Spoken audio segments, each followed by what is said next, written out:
Welcome to WELTE Every 7th. Today I'm sharing the story about how running changed my life. The decision to join my high school cross-country team changed the course, the progression of my life forever. I'm already well into my DoorDash. I made a $14.26 delivery before I even started rolling the camera. I also picked up for this order right here. So it's already in my bag and we're on the way to the customer.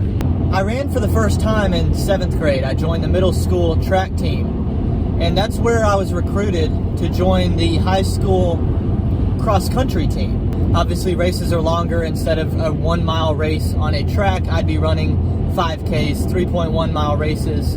On the high school level, I wasn't recruited because I was good. I was actually quite terrible.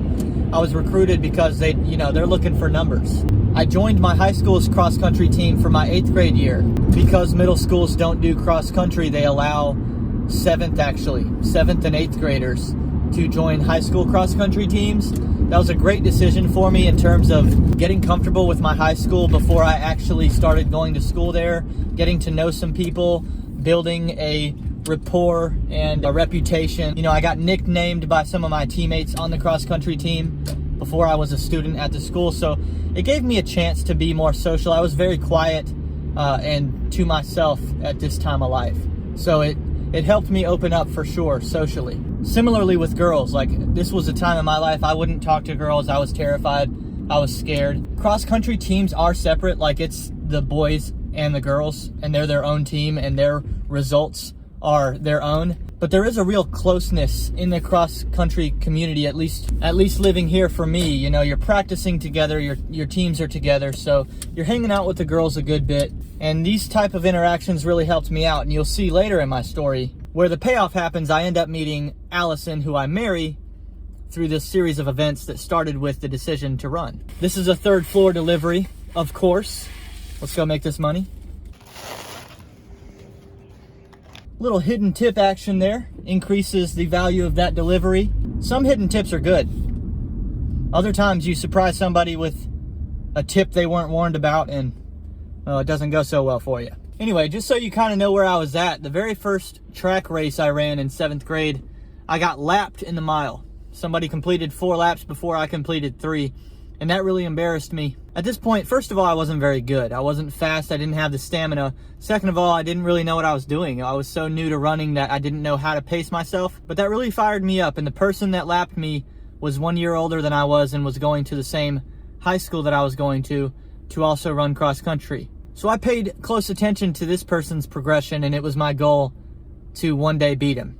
My high school was a really good team. I was on a very good team. We had some really good runners. Really, we just had such good camaraderie that's what made us good, because we had retention. The people who joined cross country would stay with us all the way through their senior year. So because I ran as an 8th grader, that gave me 5 years on the high school cross country team, and we won the region all 5 of those years, I'm pretty sure. It might have been 4. I think what it was, we won the region 4 out of 5 years, but we made state all 5 years. We qualified for state as a team each of the 5 years, which is pretty impressive. Because we were so good, it wasn't until my senior year that I made varsity for the team.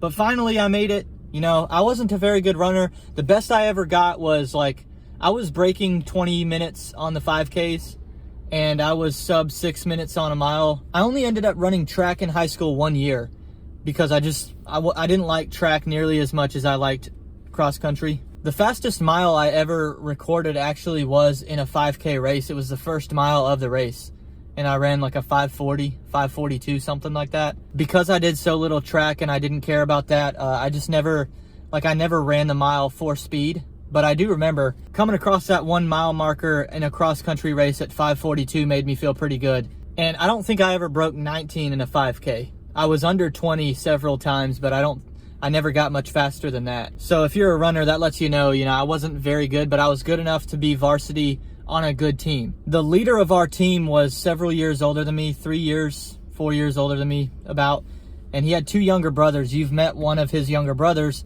He sat in his chair for one of the WELTE Every 7th episodes. That's Caleb. So his oldest brother was really the leader of our team. He's the one who recruited me. He ends up being a major influence on my life, having me be a runner and then inviting me one weekend to hang out at the College of Charleston.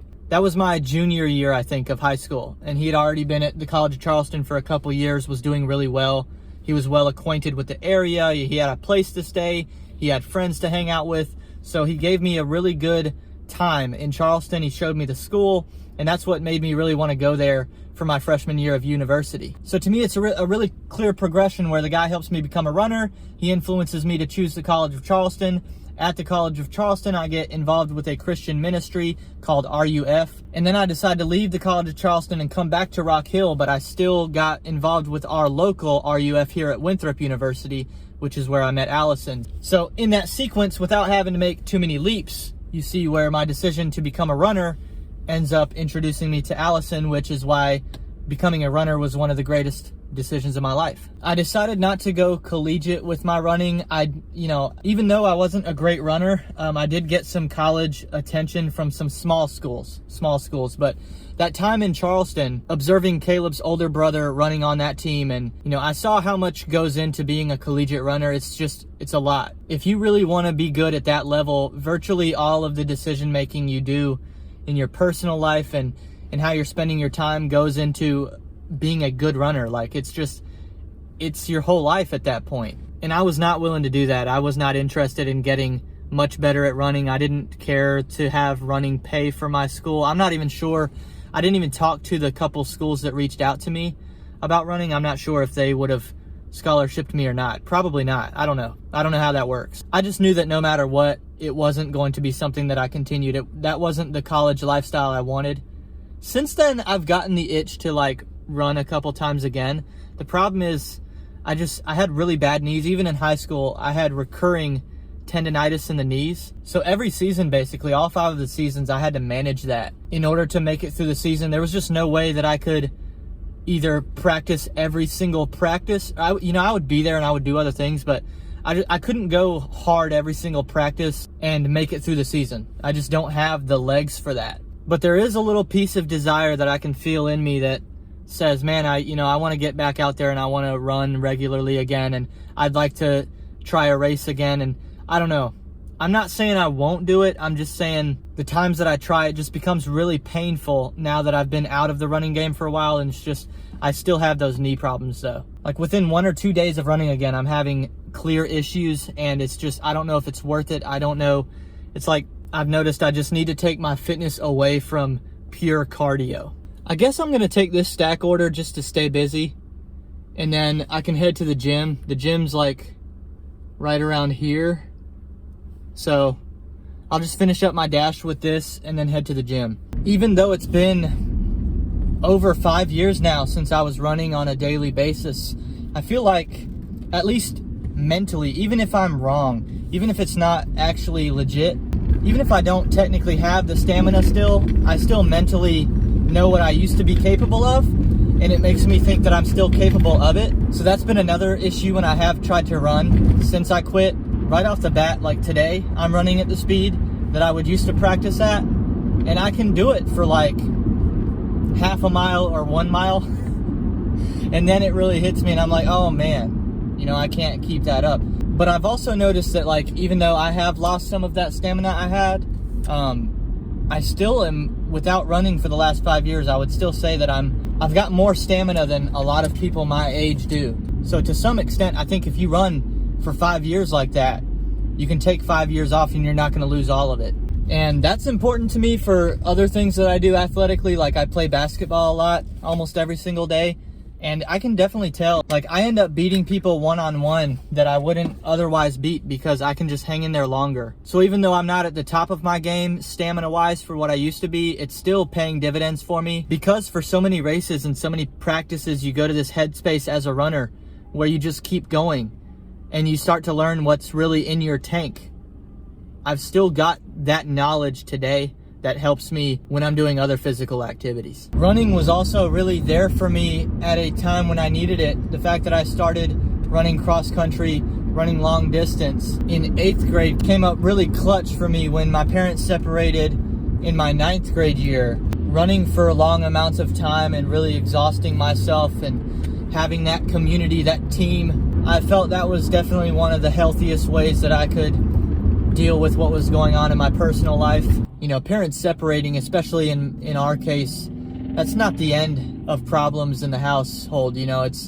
really it's the start of it. So things didn't get any easier for me necessarily through high school. I had 4 more years to deal with being under my parents. And what's funny about that time of my life, and really might still be true to this day, you know, the more difficult a time I'm having with something, the more I end up producing results personally. So, you know, I'm in high school and I took on a job at that time. So I'm working McDonald's, I'm making money, I'm running, I'm getting better as a runner. My grades, you can tell exactly during that high school time period of life, the better my grades were, the more hard of a time I was having outside of school. So I don't know what it is, maybe it's a sickness, but I'm just weirdly motivated. I just get so pissed off that I decide I'm going to do the absolute best I possibly can just to show everybody up who thinks that they can hold me back, you know. But I don't know how realistic it would have been for me to keep that up without 2 things, you know. My faith that I've talked about before on this channel, my faith, staying in church, putting myself in situations where I'm around people who know Jesus, that was a big thing,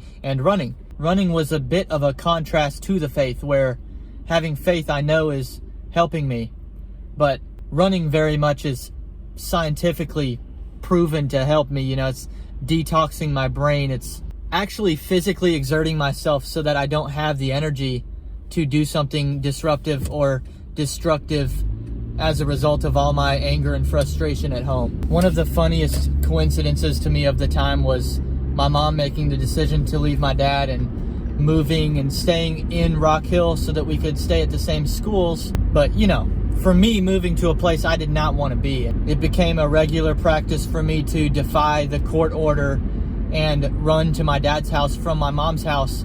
And guess what the distance was? 3.1 miles, the exact distance of the races that I was used to. I knew how to pace myself. I knew exactly how long it would take me to get where I wanted to be. So I'll talk more about all that stuff in the future, but it was helpful then too, just in terms of having the physical capability to make that run from where I didn't want to be to where I did want to be without having been involved in cross country for a couple years at that point. I would have had to walk that. It would have taken me 2 or 3 times the amount of time, you know. Thank you, sir. Have a good day. I did forget to note, for the record, I filmed this WELTE every 7th on the Sunday before, instead of filming it day of like I typically do. I'm gonna have a really busy beginning of the week here coming up Monday, Tuesday. So this was filmed Sunday the 26th, just for the record. That is the story of my running days during high school. I'm gonna handle the rest of this stack order without you guys, but I will see you next time on WELTE.